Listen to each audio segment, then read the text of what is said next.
The first thing that you can do if you're in that stuck place is, one, instead of changing the job and changing those lousy people you work with, those annoying, instead of changing them, change yourself. Change your mindset, change your attitude. Try to find a new lens that you can look at it. Gratitude is really powerful for helping you make those shifts. Writing down the good things that you have also helps you make that shift. So sometimes the answer isn't, well, I'm going to have to leave, and only when I leave will things change. Sometimes you can change, and then things will change for you.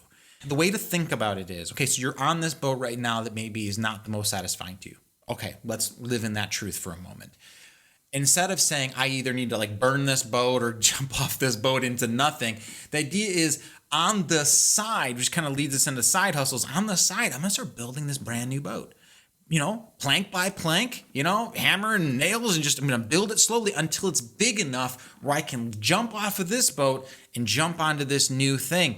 And that takes patience, that takes clarity of vision, that takes a lot of things that you need to get yourself to that place where you even know what you want to build. But starting there is really incredible. I hope you enjoyed that clip from our episodes of The Pursuit. If you want to finish watching the full episode on YouTube or by listening in our companion podcast, both of those links can be found in the show notes below, or if you're watching on IGTV, up at the top by clicking the title. Thank you guys so much for supporting this channel. If you want to continue to support us, and the best ways to do that for the algorithm and everything, you know what to do. Click that like button, follow, subscribe. If you're on YouTube, make sure to hit that bell to be notified of any future content. Thank you guys so much for watching, and we'll see you on the next episode.